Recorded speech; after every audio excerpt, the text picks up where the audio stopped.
Hello, everyone. Thank you for joining us once again at the Pranic World Festival. We're here at the Eden Pranic Center in Cacore, Italy, and we're already at day 9. Wow, it's been 8 days already of enjoying community and healing and dancing and singing and so much light, so much joy, so much information, so much beauty to soak up while we're here. And now we're going to soak up a lot more from our next presenter. She has been beaming to us her bright spirit for the last days here at the festival, and all of us are in love with this beautiful woman.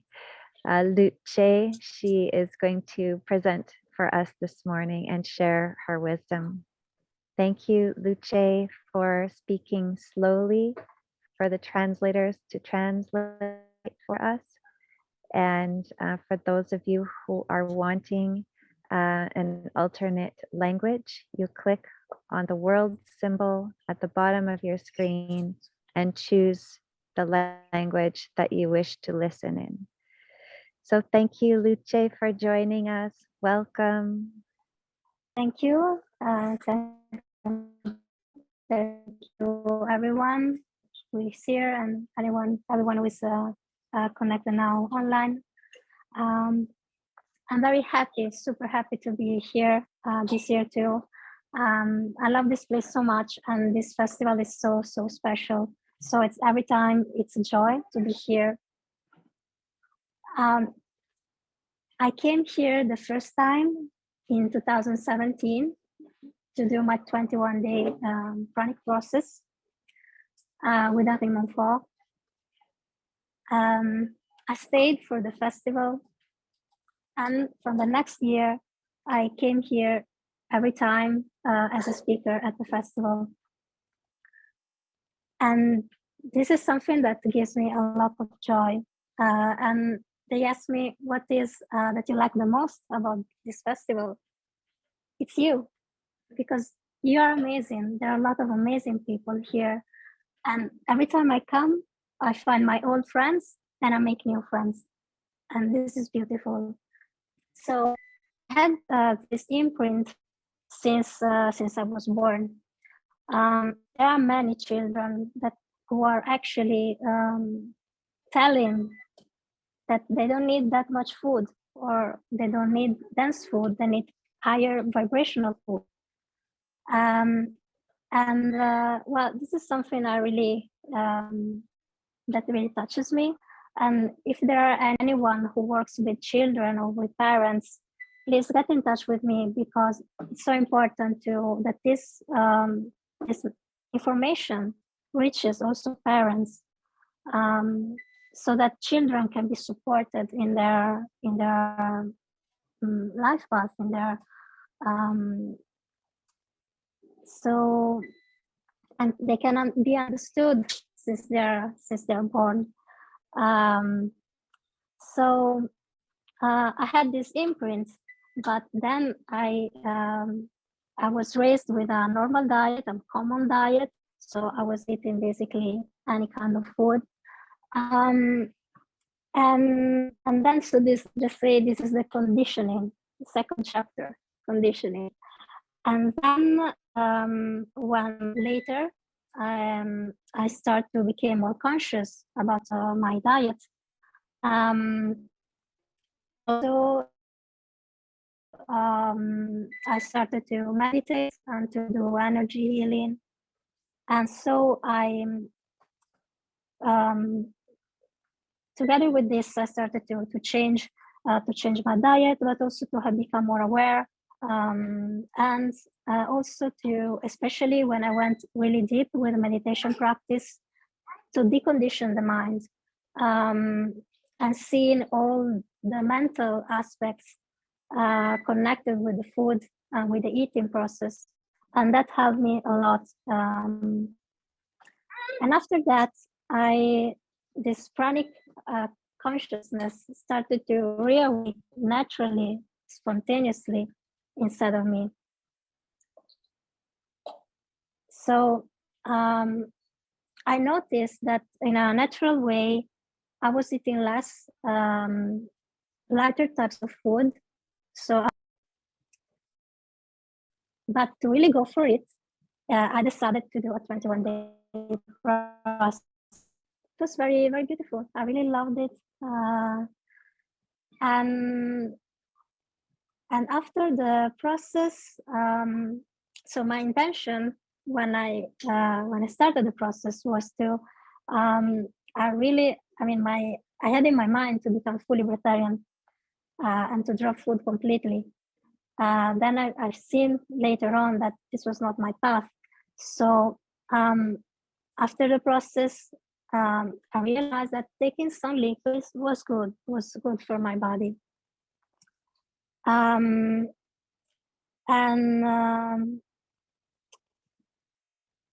So after the process, what started what I call the Pranic honeymoon, where you are so much full of love, full of light, and all this beautiful magic. There is magic everywhere. You live in magic. And it's so beautiful.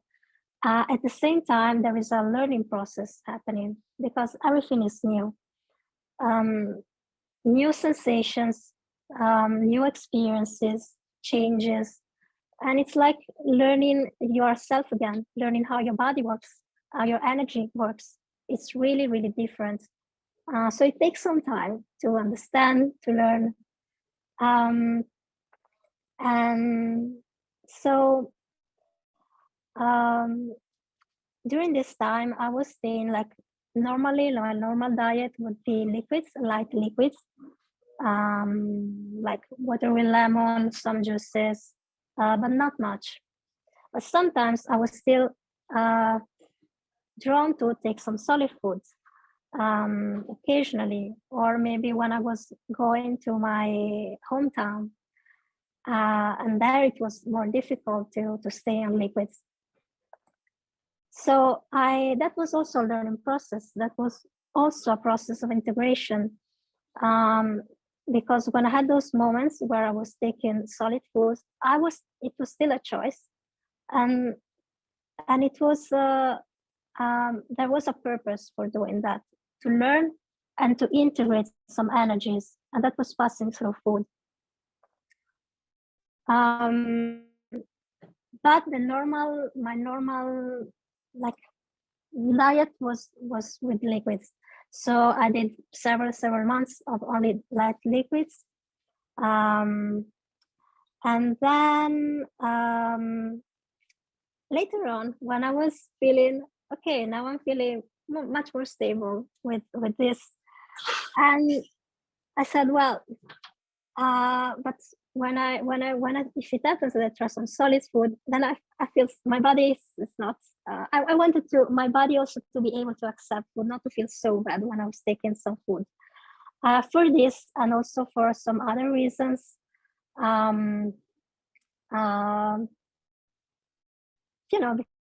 because like to maybe to break limits or not to have no's in my life, right? I said, okay, I want to do again the experience of food. So I had my first meal, like a proper meal.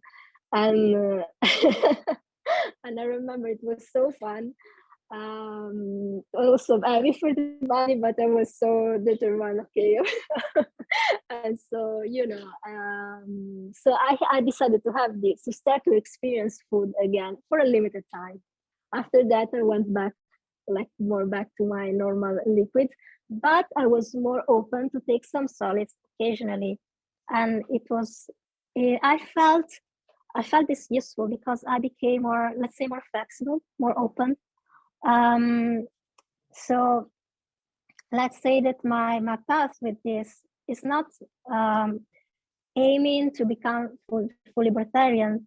It's more about integration and completeness and balance of everything. So including all the energies that I was not accepting, I was rejecting, I was keeping away, including everything and transforming all these energies.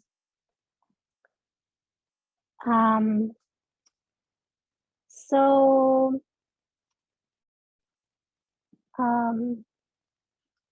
in the last period, I also noticed that taking some solids, some specific, like maybe fruits, like very watery fruits, or sometimes nuts, and not much more than that. Taking these types of food, which my body can accept quite well.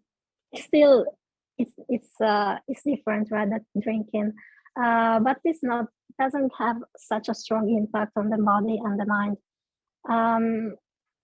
But they give me more earth. I needed to integrate more earth, and so with food, that's a function that I'm giving to food now.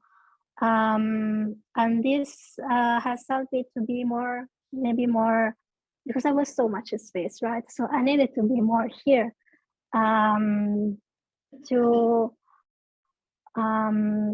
so that helped me with this. And so now that's where I am now. I still feel that, of course, there is still a transformation, and I feel that there will be a new phase soon. But in this moment, that's what I'm doing. Mostly like liquids, and when I feel maybe some fruits or some nuts. So that's my, like, to summarize that, my journey with the pranic nourishment. And if I think 5 years, it's quite a lot. And I noticed that I kind of don't, like, the memory of how it was before, it's very vague. I quite don't remember how it was. It's kind of something that's been canceled. And also,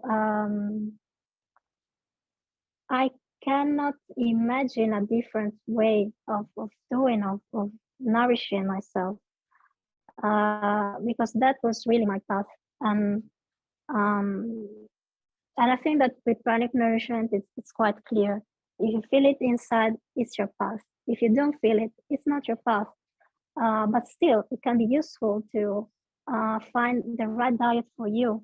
So the one that really matches with the needs of your body, and that is not too much in terms of quantity and quality or density. And like that, you will have your optimal diet that's really supporting you both physically and mentally and spiritually. And to do that, still there is a process to do, a deconditioning process. And so let's say it's kind of, one could start with that.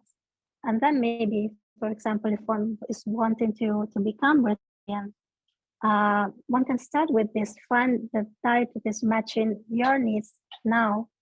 And then from there, you can start to build up more and more of pranic energy.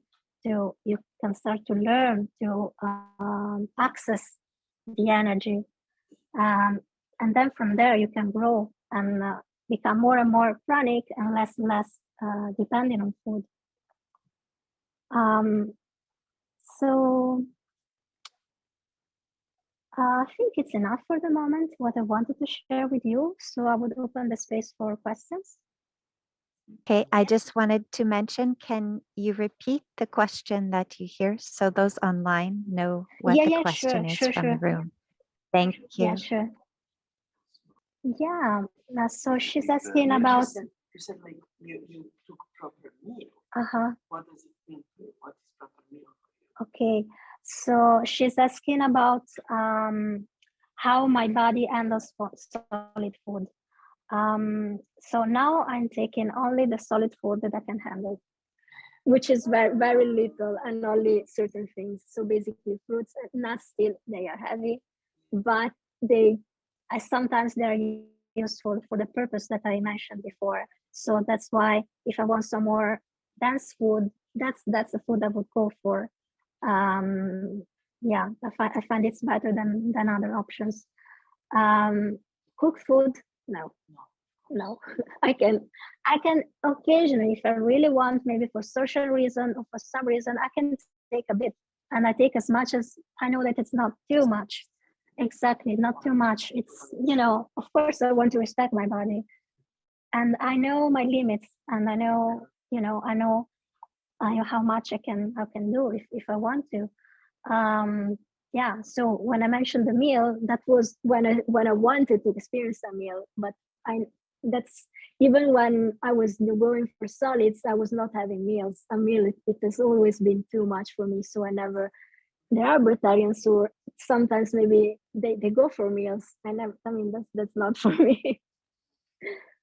Yes, she's asking about the grounding, how to ground yourself other than by eating food. Of course, with movement like physical activity, that's the best thing. That's really the best thing. Moving the body activates the energy. And it also supports the pranic feeding, because the more we are active, the more energy is passing through us.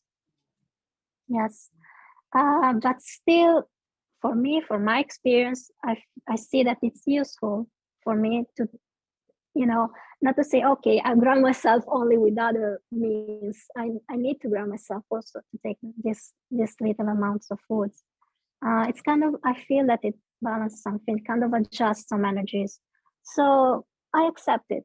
At first, it was hard to me to accept to take food other than the liquids, which were fine for me. So it was also a process to be more open. Okay, I accept it. If there is some reason why I feel to do it, I accept it. And then I'm fine. Now, basically, I can say that I'm eating whatever I want. Whatever I want, I eat. But what I want is so, it's what is good for me. So, yeah, exactly. I don't need to say, oh, no, I want this, but no, this is really over. Because I process this. Sometimes maybe I wanted something, and there is this that you want, and then but you don't want. And so I work this out, and now there is nothing like, if I want something, I take it. But I will not want something which is harming me. I will want something which is fine. So now I'm fine with that. Thank you. LUCE, I have a question from online, Yes. and also a reminder to speak slowly for the translators. Slowly. Yes, thank you. Yes. So we have a question online, which is, what is your relationship with your body mass through this process? Has it stabilized? Did it decrease at one point, increase? What is your relationship with your body mass? Yeah. So they're asking about my relationship with body weight through the process, and that's an interesting question. So when I did my 21-day, I lost a lot of weight, and after the process, I kept losing weight. So at some point, I was quite skinny. I was not afraid.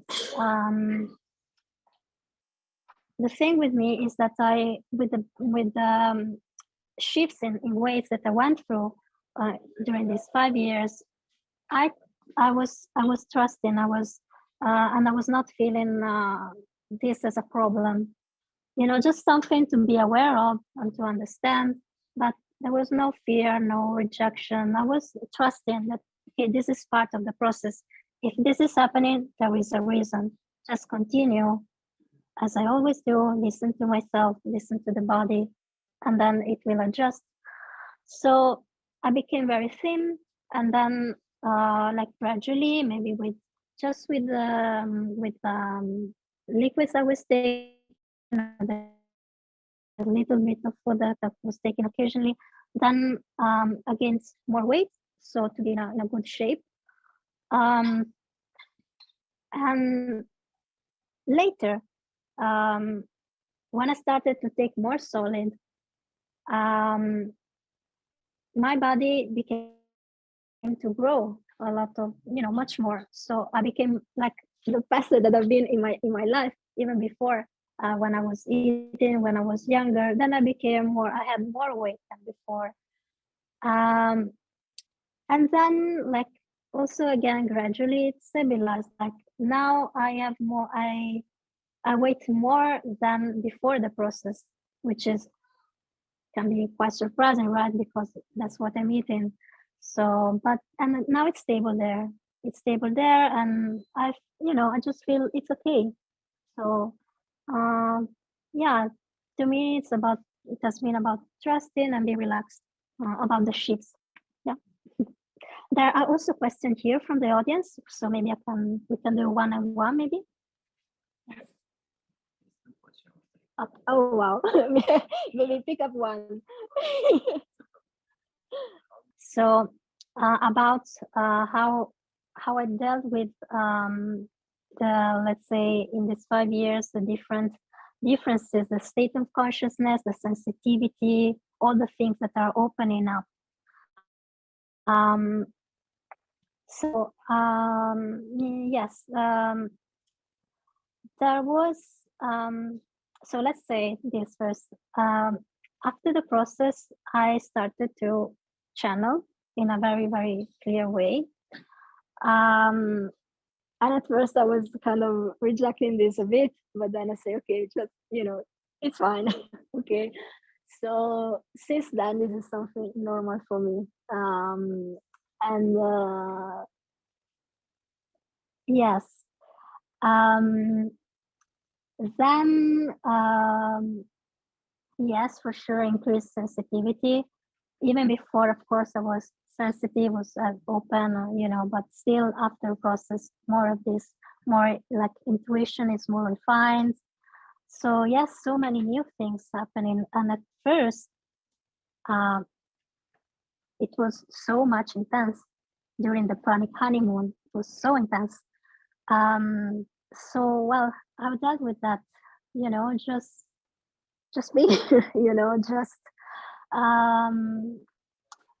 observing and experiencing. And the more I experience, the more I learn of all these new experiences. Yes, and yeah, that's what I would say. Is there more, maybe more aspects of this that you would like to? Yes, yes. So, like one more aspect of this, for example, when you sense something that you don't like, or for example, like you can sense, you can feel the thoughts of others, and then maybe they're not that nice, and how do you deal with this? So yes, of course, you become more sensitive also to pick up things like the thoughts of people or the energies that they're carrying. To me, it's really okay. I pick it up, so that's what is there. It's fine. You see, it's yeah, it's really important with not rejection and like really to include everything. This is something so important that I really learned during this process to include and not to exclude anything. And when you embrace things, also when you embrace pain, you embrace anger, you embrace fear, you embrace all the things that you don't like. It's really, that energy is transformed. You create space, less tension. And really then you have a different attitude with all the bad things, let's say, which are around, which are in life, which are in the world. You kind of can, you're not fighting with that. And when you're not fighting with that, then you can deal with all these things in a more useful way. Yeah. So this is really some very important part of my learning process. So thank you very much for the question. So now we're going for an online question. Thank you, Luce. I have a question that is relating to, at the beginning, you mentioned children and how children are interacting with physical solid food. And from your intuition or experience, do you have a concept of a natural way for children to be growing and evolving in relation to pranic living?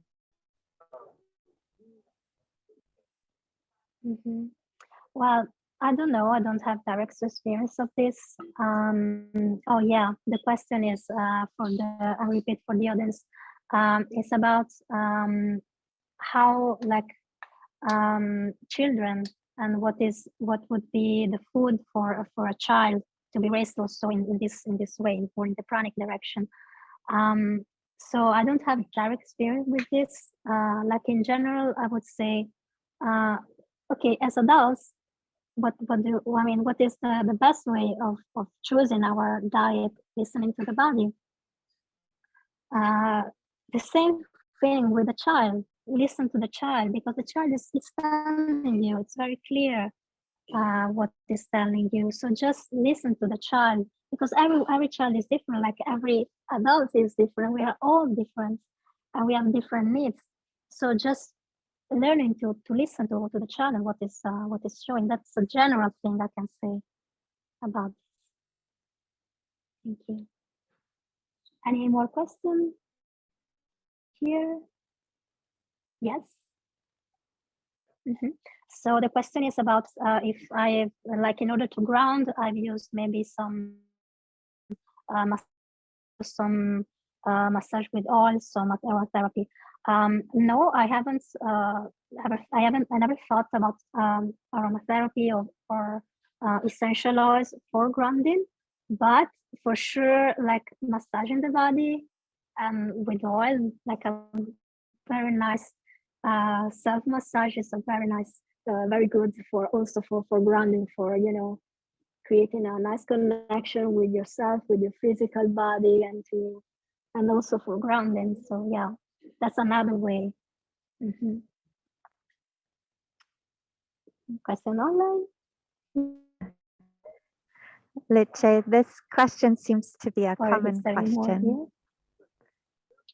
I do have one, Yeah. yes. This seems to be a common question asked of people who are on a pranic path, but has anything changed in your sexual life transitioning to pranic lifestyle?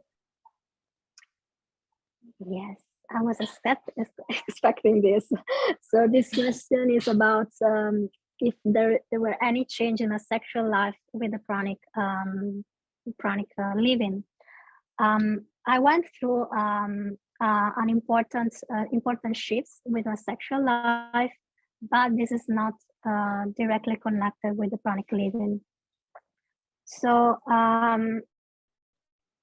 when I was 30, around 30, what happened for me, so let's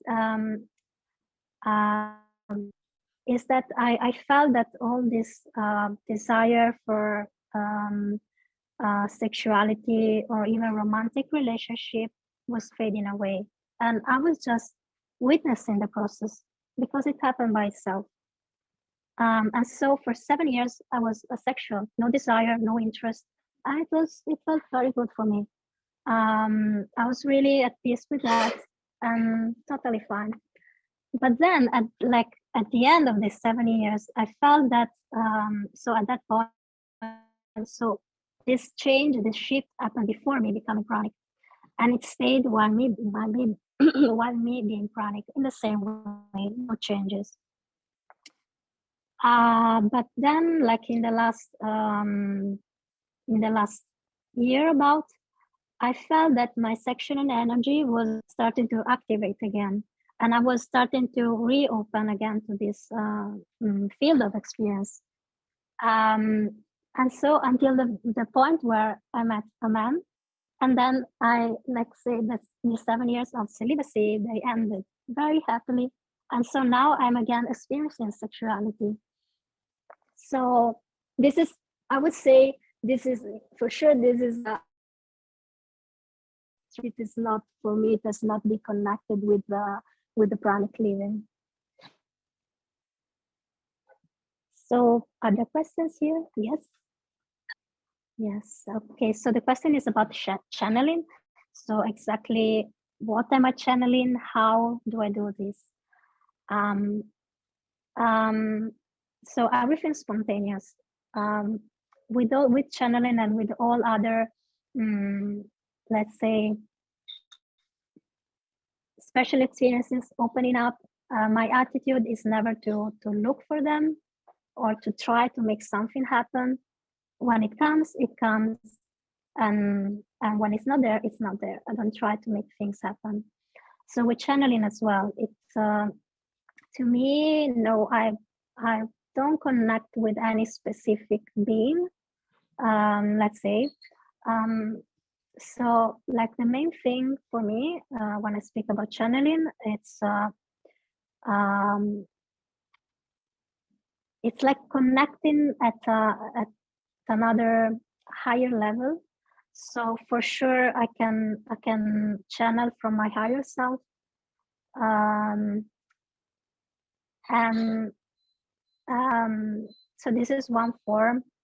Another form is, yes, sometimes I am in touch. What I feel this as, let's say, my family at another, let's say, level, not the human, not this dimension, but in another dimension, in other parts of the universe, some family there. And sometimes also I have experienced this, to be in touch.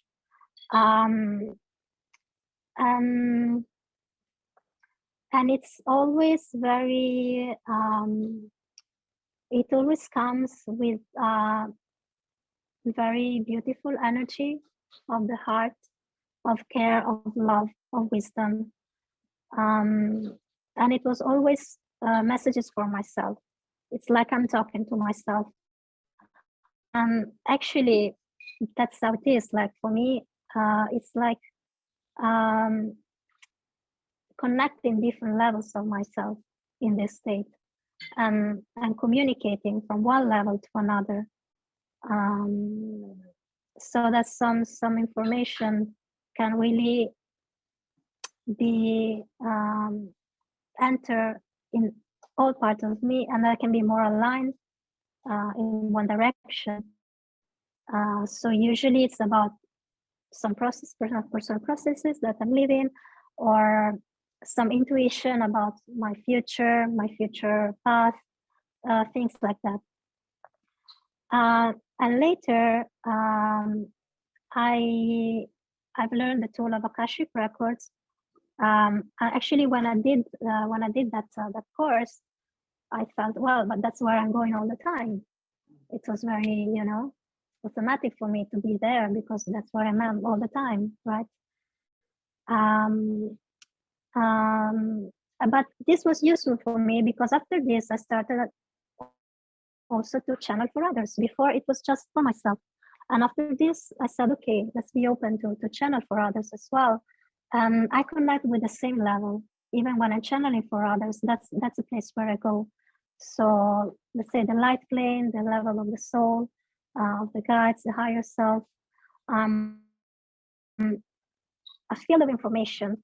I don't like very much to give fables, or to, just, I know how it feels. I know in my heart what it is. To say in words, we can say, like, we can use these words that I'm used to right now just to give an idea. It's really a felt sense, and we all know what we're talking about. So yeah, so from that level, I can pick up also information for others. And it's something that I love very much. I see a lot of healing happening, because what is passing through words, it's only one part. There's much more that is happening at a subtler level, like at the energy level. And I feel that what is passing through that session, it stays and it keeps working. It's really something that stays. The insights or the changes, they stay and they keep working, and they stay with the person. So to me, it's very beautiful to assist in this process and to be part of it and to channel this energy. It's really something that brings me a lot of joy. Thank you for the question. What happened to me is that at some point I stopped having my ovulation, and it just stopped.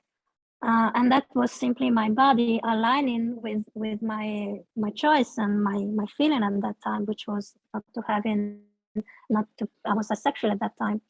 And after 5 years and a half, I had menstruation again. And before that, I remember I felt clearly, like as energetically, as if I were having blood. But this was just an energetic feeling. And after a couple of weeks, after some time, I had menstruation again. And since then, it's continuing as before, as before this interruption. So again, changes, but not connected with the pranic living. Yeah. Well, that's funny. He's asking me if I feel in pain here.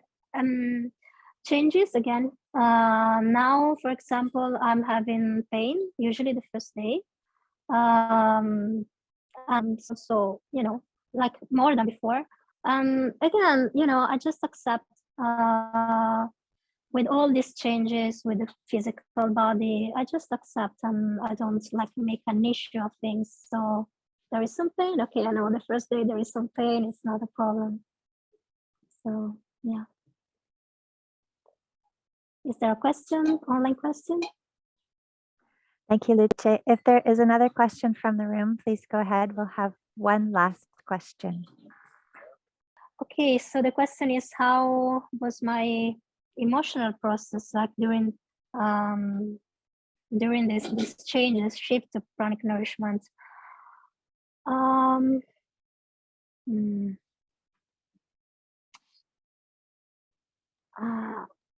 I don't know if there is any relevant change, let's say from before. So yes, what do you mean exactly? Okay. Okay. So, well, for me, let's say that to me, a key dealing with emotion is meditation. Meditation, I mean, like really tuning in with what I'm feeling and staying with it and giving space. And that's how I deal with emotions coming. And I don't have the experience, I think, that you're sharing. So yes, to me, like really like being conscious with the emotion and with whatever is happening inside, and that just being conscious, the simple fact of being conscious and being with and giving space to that allows a process of transformation of the emotion, of the thought, whatever is there, whatever energy is there. And it's just a natural process. When you are there consciously, you stay consciously with some energy, some emotion. This by itself allows a transformation process. Yeah, so I think that's a very useful tool in general. So to deal with emotion, just stay with them in a conscious way, and which means you're not taken away. It's not like falling into the emotion. You are aware and you feel, you sense. Great, thank you, Luce. Because we started late, we'll add one more question here. Okay. Thank you. Someone online would like to know when you're doing liquid diet, is it just water, or are you also drinking liquids with calories? And how much do you take each? Yes, usually day? in my daily life, sorry, the question is about like my liquid intake. Is it water, or is it water with some liquid with calories? So normally, yes, I ingest liquids with calories, light liquids. So I mean, not liquids. I don't consider smoothie and soup as a liquid. To me, it's a solid. And so for me, liquids, when I speak about liquids, I'm talking about water with some lemon juice, things like that. So yeah, usually I take liquids with calories. Sometimes I stay in water. Sometimes I stay dry. It depends. I'm very spontaneous with everything.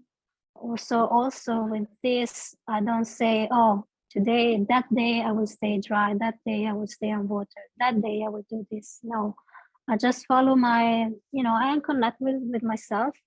And when I feel to drink, I drink. When I feel to stay dry the whole day, I stay dry the whole day. And I just flow with this naturally. Beautiful. Thank you, Luce, for all of your you. sharing and shining your brilliance at us through the camera and here at the Eden Pranic Center. A lot of us have been really loving your presence here, and I know that I'm really happy to have met you in person now. Thank you so much. Me too. Thank you, everyone, for joining online and in person here. There's a lot of applause I hear from the room, and we're all grateful for what you share with us. Thank you. Thank you. I want to end with another great thank you to all of you, and an encouragement to live this path with joy. Joy is really so much important on this path. And if you're not joyful with this, just adjust something, because it's really about joy. And joy is the greatest nourishment that we can give to ourselves. In general, when you're on this path, like really open yourself to all the forms of nourishment. And the more are, also human interaction, not only the nature, of course, the plants, the sun, the elements, but also human interaction, the love that we exchange with each other, and the inner space of love, of connectedness, of oneness, of happiness. This is really our greatest nourishment. So the more you are in the state, the more it will be easy for you to be on prana, to stay on prana. So thank you again a lot to all of you. And well, we still have a few days to enjoy together. Yippee! Bye bye.